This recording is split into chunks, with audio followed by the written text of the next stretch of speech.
Welcome back to the Gin's Treasure. Okay, enough of that. Today we are going to do a ring tutorial, how to wire wrap a ring, and this is a very easy tutorial. It's been a while since I've done a ring video, and if you've seen the other videos, you'll notice that style.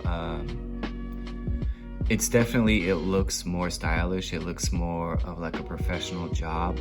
Today, we're not gonna do that. We're gonna do something that's so simple. Your grandma could do it, your 6-year-old could do it, anybody could do it.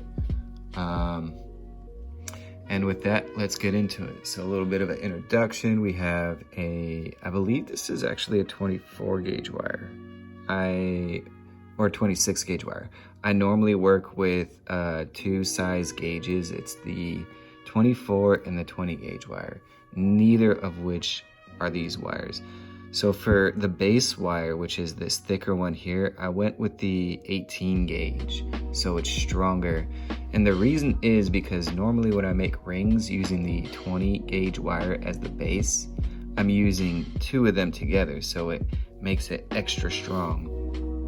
So with just the single strand, we're gonna need that extra strength. So we bumped it up a gauge size to 18.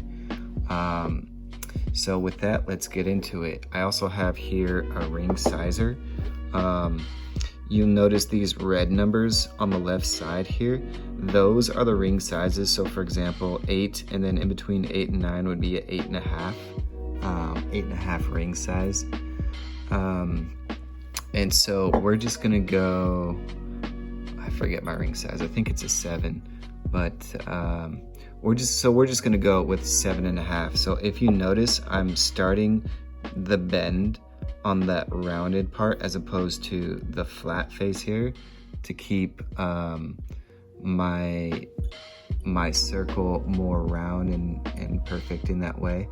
So we're just gonna pinch and wrap the wire all the way around, folding it, kind of like giving this ring sizer a big wire hug, right? And then so we'll take that off, and then we'll part these just a little bit, and we'll set that down. Now what we're gonna do, I normally use crystal beads, but for the sake of this tutorial, I'm just gonna use this cheap plastic bead and thread that through. Just for funsies. And then from there, we're gonna place that bead kind of right between, also we want to more or less have the bead be right in the middle of the wire. One sure way to do that is to fold the wire, kiss the tips together like that, and then just pull on the bead. We'll kind of place it in that happy middle. Now we're gonna take that happy middle and make another happy middle right in between the two 18 gauge wires. And then we're gonna start wrapping the 26 gauge wire around either side. It doesn't really matter which. The goal is just to get that wire secured. Now that we've got that, we'll flip it around and start wrapping around the other side. And you could do like 3 as a minimum.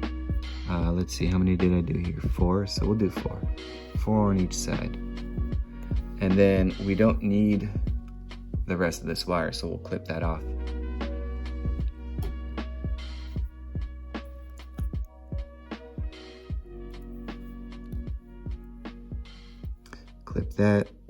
Clip that, and then I find that for these little pokey tips that the flat pliers are the ones that work best for getting that very tip rolled in and tucked in, and so it's not poking out, as opposed to the needle nose rounded. I suppose these are technically needle nose too. But there's a difference between the flats. Obviously there's the flat, and then there's the rounded fingers. So So once we get those tips curled in, now we can kind of realign it. We want it so that this pokey tip is about the same length as that pokey tip. And we also want to make sure that in all that excitement, we didn't lose our ring size. So we'll just kind of pull. Oh, we wanted 7.5, not 6.5. So we'll just pull on the ends there. Pull or push, or however you want to do it. And then from there, we're just gonna give it a 90-degree bend outwards and another 90-degree bend outwards that way. So there's two styles to finish, which I kind of chose already by bending the 90 degrees outwards. There's also a 90-degree inwards, which potentially I'll do a video to show what that will look like. And then we'll take our rounded needle nose pliers, pinch the tip of the pliers to the tip of the wire, and curl that hook. And then we'll just continue that rotation, twisting it into a spiral. And then for the final bend, I'll prefer to use my my flats. And then we'll do the same thing on the other end. Tip of the pliers to the tip of the wire and curl, and then switch out, get our flats to do that final curl. And that's it. That's it. That's all we're doing. So we got our ring. Don't mind me, I'm not flipping you off. I guess my fingers are a little fatter than 7.5 apparently, so maybe I'll try 9 next time. But yeah, that's it. That's your, it's a very cute and very simple, elegant design for a ring. And you can use a crystal bead or a little costume jewelry bead, and whatever you choose, get crazy with it. All right, thank you.